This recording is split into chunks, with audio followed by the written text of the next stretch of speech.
There is a moment, replaying right now in your head, that you were not given permission to forget. A sentence someone said, a door that closed too hard, a name you still flinch at. You have told yourself 100 times to move on, and 100 times your own mind refused the order. Most people think this means they are weak. They are wrong. It means someone found the one lock in you that never closes, and they are still standing on the other side of it, whether they know it or not.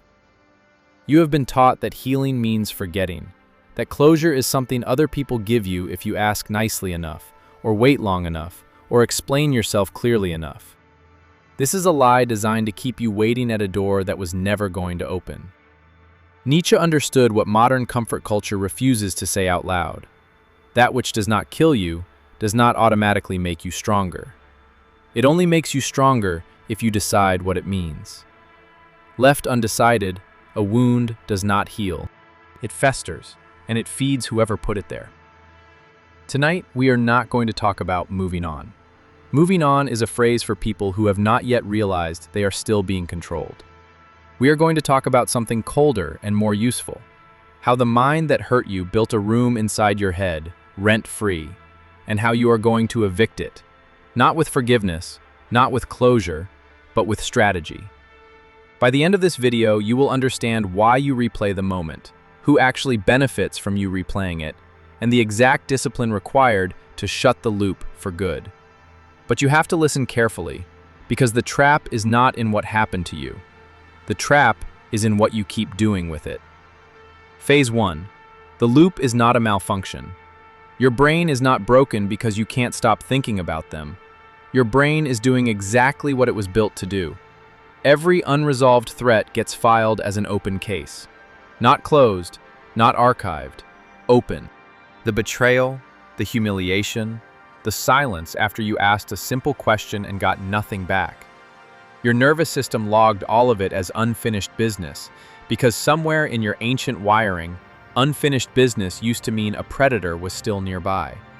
This is why the memory doesn't fade the way ordinary memories do. It sharpens. It plays at 2 a.m. with better lighting and worse dialogue than the actual event. You are not weak for replaying it.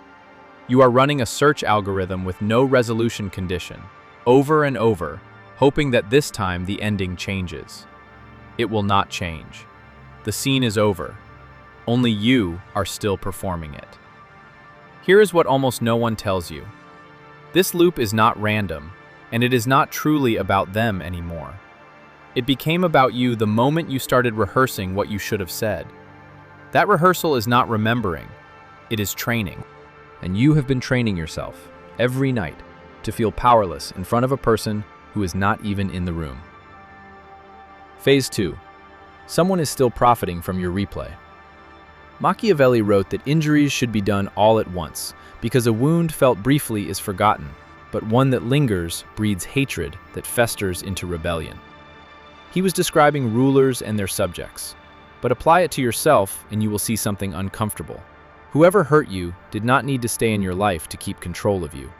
They only needed to leave an open wound, and your own mind would do the rest of the work for them, for free, indefinitely. Think about what happens every time you replay it. Your pulse rises, your focus narrows. The version of you sitting here right now, hours or years later, still surrenders energy to a person who is, in this exact moment, almost certainly not thinking about you at all. That is the quiet cruelty of it. The loop feels like justice. It feels like proof that what happened to you mattered. In reality, it is a tax you are still paying to someone who stopped collecting a long time ago. This is not your fault. You were never taught to see attention as currency. You were taught that thinking about someone means you care, and stopping means you don't. That is sentimental nonsense built for people who have never had to survive anything. The truth is colder.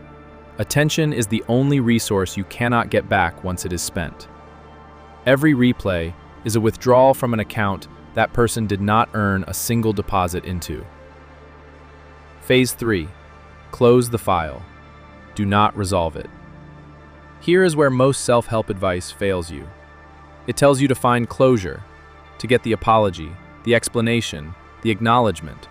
This keeps you in a permanent state of waiting, because closure requires their cooperation, and the moment you need something from someone who has already shown you what they are willing to give, you have handed them the leash again. You do not need their explanation. You need to close the file without one. This is not forgiveness, and it is not pretending it didn't happen. It is a decision, made once, that the case is closed regardless of whether the other party ever shows up to testify. Say it plainly, even if only in your own mind. I do not require your version of events to move forward. That single sentence removes the hook they didn't even know they still had in you. Practice the technique of the unanswered question. When the memory surfaces, and it will, because the pathway is old and well-worn, do not argue with it. Do not build the rebuttal speech again. Simply say, internally, closed, and redirect your attention to a physical task in front of you, not a distraction. A task. Wash the dish, tie the lace, type the sentence. The brain releases a loop faster when it is given a competing action than when it is given a competing thought, because thoughts can still be hijacked by the same old argument. Actions cannot. Do this every single time the memory resurfaces, without exception, for 30 days. Not because 30 days is magic, but because that is roughly how long it takes the nervous system to stop treating an old file as an open one. You are not erasing the memory, you are reclassifying it, from unfinished to archived. The event stays real. Its authority over your attention does not. Phase 4. Build indifference, not anger. Anger feels powerful, and so people mistake it for strength. It is not. Anger is still a wire connecting you to them. It still requires their existence to justify its intensity. The Stoics understood the actual endpoint of discipline is not rage against what wronged you. It is indifference so complete that the event becomes historical rather than personal. Marcus Aurelius did not spend his mornings rehearsing the insults of senators.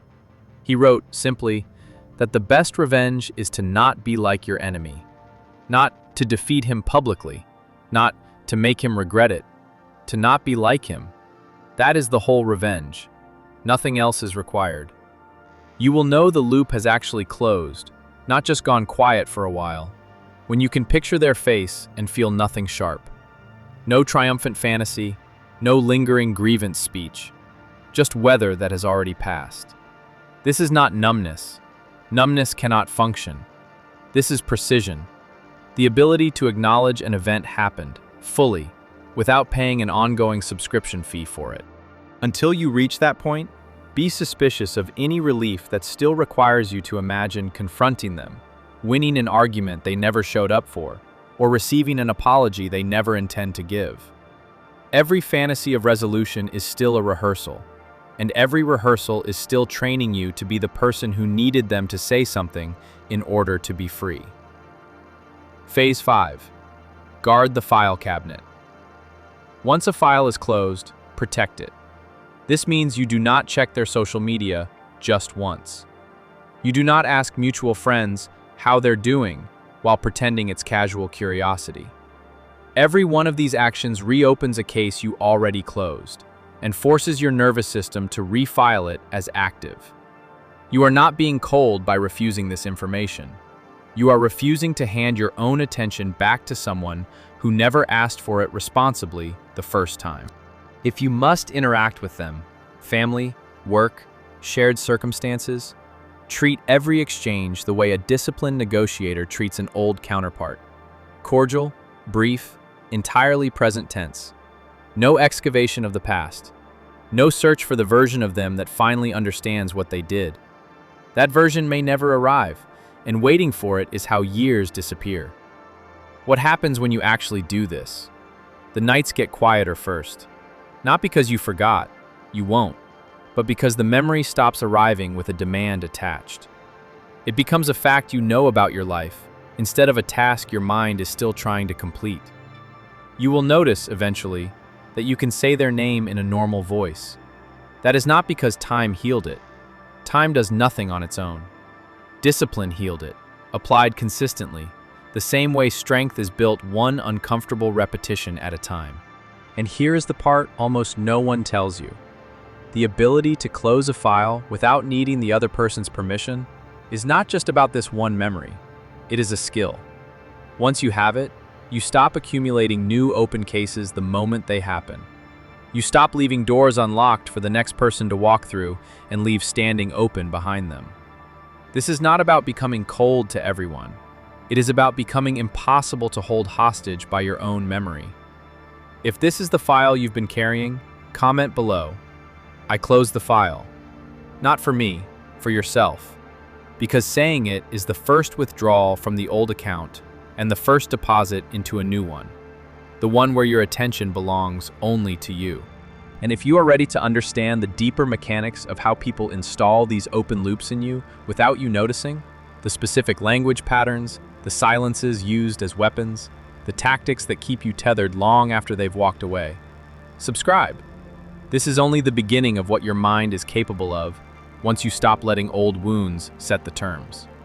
The file is closed. Go build something they were never invited into.